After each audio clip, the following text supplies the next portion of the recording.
bienvenue dans Mini Tard History. Aujourd'hui, on se retrouve une fois encore pour parler de Doctor Who parce que ça tombe bien. Sachez, si jamais vous en doutiez, que tout le monde autour de cette table est fan de Doctor Who. C'est étonnant, n'est-ce pas? Et les fans, nous on a un peu tendance régulièrement à dire j'aurais fait mieux qu'un tel, j'aurais fait mieux que ce scénariste, que ce showrunner.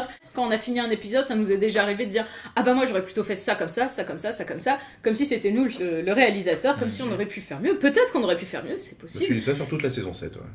Par exemple. Il y a aussi ça avec les fans, c'est qu'on pense pas forcément la même chose de la série, on n'a pas forcément les mêmes attentes et donc on va pas forcément apprécier les mêmes choses. Donc en fait les fans, est-ce qu'on peut vraiment leur faire confiance? Est-ce que c'est d'après vous les fans qui doivent déterminer ce à quoi ressemble la série? Est-ce que ça vous semble même imaginable? Parce qu'on a un peu l'impression parfois que les fans voudraient que la série ressemble exactement à leur vision et n'acceptent pas parfois que cette vision de la série diffère. Star Wars. Par exemple, parce qu'on ne parle pas que Doctor Who, c'est vrai que ça peut s'appliquer à Star Wars. La dernière saison a beaucoup souffert de ça. Hein. C'est sûr. Ouais. Énormément. Mais de toute façon, pour ce que tu disais, c'est oui, il y a plusieurs types de fans. Du coup, la série peut jamais ressembler à ce que tout le monde veut en fait. Rien qu'au début des New Who, t'avais les gens des classiques, t'en avais beaucoup qui étaient contre. Déjà, au passage à la couleur, il y a beaucoup de gens qui étaient contre. Oui, au passage au deuxième Docteur, il y a beaucoup de gens qui étaient contre. Au deuxième épisode, les gens allaient déjà... T'avais pas encore un fandom à l'époque Oui. que t'as aujourd'hui. Non, mais c'est quand même un truc que, personnellement, je trouve assez étrange. C'est ce truc de se braquer. Je comprends qu'on a envie d'avoir sa vision de la série, mais je trouve ça assez étrange d'être fan de Doctor Who, qui est une série qui change tout le temps et tout ça, et d'être persuadé que Doctor Who, c'est ça. Alors que Doctor Who, on a déjà eu la preuve que c'est plein de trucs. Oui, ça peut être tout et n'importe quoi en fait. C'est une série qui n'est pas la même. Beaucoup de gens disent ah oui, la série classique ressemble à la série classique, à la nouvelle série. Rien que ça, c'est faux. Prenez la période du premier Docteur, elle ressemble pas à celle du troisième, celle du cinquième. Bon, celle du cinquième ressemble à rien. Mais par exemple, celle du septième, c'est ce qui est un peu le plus flagrant par rapport au reste. Elle dénote énormément. Elle a vraiment rien à voir. Même ceux qui commencent par. Quand j'ai vu mon premier épisode du septième Docteur, je dis mais qu'est-ce que c'est que ça? En fait, c'est absolument génial, mais c'est tellement déstabilisant, en fait, que du coup, ça montre vraiment que la série, déjà, change tout le temps. Et pour la nouvelle série, ça va même sous un même showrunner. La période Matt Smith n'a rien à voir avec la même que Capaldi, alors que c'est le même showrunner. Après, c'est Un peu quand même. Ouais, voilà, ça ressemble beaucoup jusque les 10 premières saisons se ressemblaient vachement. C'était pas la même chose, mais c'était une évolution. Il n'y avait pas de coupure nette. La coupure était très nette quand même avec l'arrivée de Capaldi, je trouve, pour le coup. Ouais, mais il y a une coupure avec Matt Smith aussi. Et même avec ouais, mais du coup, elles sont assez. Ça, c'est parce qu'il y a eu un changement de showrunner, mais même pour le même showrunner. Moi, je la trouve assez nette avec... Disons que je suis d'accord que le changement est plus brutal pour la saison 11, mais il y a quand même eu des gros changements. Quand tu regardes, par exemple, un épisode de la saison 1 et tu regardes un épisode de la saison 10, tu vas avoir un peu peine à croire que c'est la même série, je trouve. D'accord, ouais. Dans ce cas-là, dans ce sens-là, oui. Oui, mais c'est un peu ça, je pense que voulait dire Thomas. Le truc aussi, c'est que la plupart du temps, le changement est assez progressif. Ouais, voilà. Mais souvent, tu as raison, quand on change d'un docteur, on va quand même avoir plus de changements. Je pense que ce qui a un peu dérangé les gens, c'est que toute la promo s'est faite sur le changement et qu'en fait personne ne savait à quoi s'attendre et chacun avait ses hypes, ses attentes parce qu'en fait quand on voyait les artworks, on s'attendait à quelque chose de lumineux, donc on savait que ça allait changer. Tout le monde était préparé à changer. Même les premières bandes annonces. On savait qu'il y allait y avoir donc déjà un nouveau showrunner, mais également des nouvelles caméras, un nouveau compositeur. Donc on savait que le changement allait être grand, sauf qu'on savait pas à quoi s'attendre. Évidemment, quand on a des attentes par rapport à ce qu'on a, on est forcément déçu quand on n'a pas ce qu'on veut. Tant que tu dis pas, non, c'est pas bien parce que ça a changé. Enfin, tu vois. Comment tu peux aimer la saison 11, ça a ruiné tout ce qu'on aime. Ah, par exemple, ça c'est chiant. Non, mais c'est vrai que tu marques un point sur ce niveau-là. C'est quand même quelque chose qui est important de différencier ce que nous on aime et ce qui est qualitatif. Parce qu'on voit régulièrement des gens qui disent oui, je ne vois que des gens qui n'ont pas aimé. Déjà, c'est beaucoup plus simple de commenter quand on n'a pas aimé. Et puis, au final, les notations de la saison 11 ont été tout à fait correctes. Elles ont été comme les saisons précédentes, ce qui veut dire que le public normal, le public de manière générale, pas uniquement les fans, a trouvé cette saison aussi qualitative que les précédentes. Et je pense que c'est aussi un truc, d'après vous, est-ce qu'il faut forcément prendre en compte l'avis des fans quand on fait quelque chose ou plutôt l'avis du public de manière générale? Et c'est ce que disait Astier. Astier disait non, mais je veux pas faire ce que les gens veulent, je veux les surprendre. François Descraques aussi, professeur du futur, il disait il faut faire ce que les gens ont besoin, mais pas ce qu'ils veulent. Quelle que soit la fanbase, si on laisse ça aux fans, si on leur laisse ça de pouvoir, ils vont vouloir tout contrôler et c'est comme ça qu'on tue une franchise. Mais pas forcément, parce que les fans de Doctor Who ont déjà eu du pouvoir, qui ont fait des génériques. Mais après, quelque part, dans les années 90, Doctor Who a continué à persister grâce aux fans. Mais vraiment leur donner du pouvoir dans la série officielle, entre guillemets, de leur donner des choix, ça n'ira nulle part. C'est bien aussi de donner un peu de choix aux fans quand même, c'est bien de donner... C'est risqué. De toute façon, ça faut un bon mélange entre les deux, en fait. Ouais. De toute façon, je pense qu'aujourd'hui, la plupart des showrunners ou écrivains sont des fans de la série. Donc, quoi qu'il arrive, ils ont du pouvoir. Mais après, c'est une vision particulière.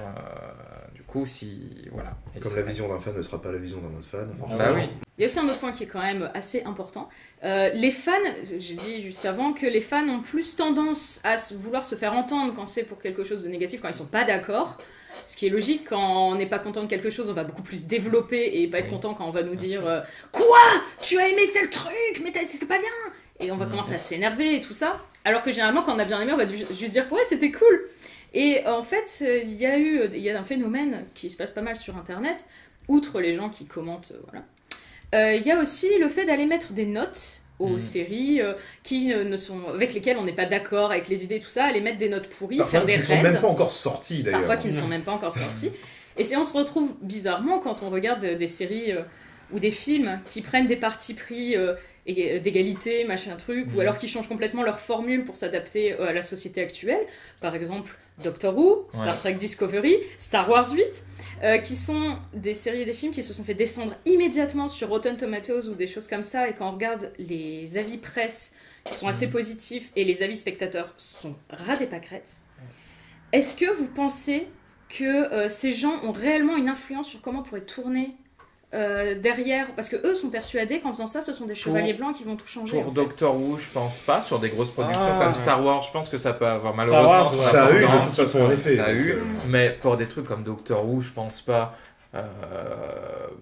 Je pense les audiences ont parlé. Il faut que les acteurs, les acteurs, les showrunners, tout ça, il faut qu'ils aient la force de croire en leur truc, quoi. Enfin, si le jour où on tombe sur un showrunner qui fait ah ouais, vous avez peut-être un peu raison, du coup, ils vont se sentir. Moffat saison 8, saison 9, entre.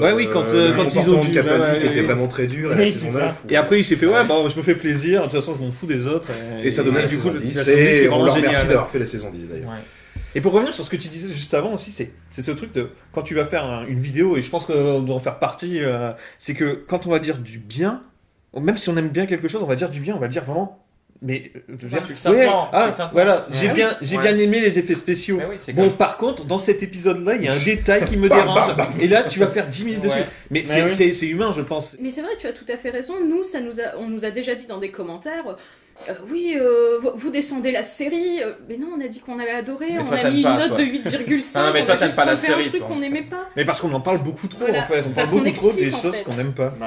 C'est toujours plus facile. Mais est-ce que ça serait pas une bonne idée, du coup, qu'on se mette un peu tous d'accord pour essayer de dire plus de positif? Bah non, parce que sinon, on va pas faire de vues.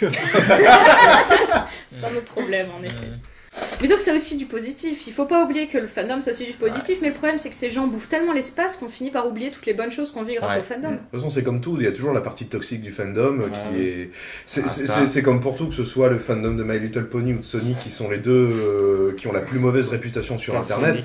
En fait c'est peut-être 2 ou 3% à peine du fandom global, mais ils sont tellement omniprésents, t'as toujours parce que quand posté en boucle qu'à la fin tu vois que quoi. Il y a quand même une énorme partie du fandom qui est très agréable et il y a des échanges qui sont bienveillants.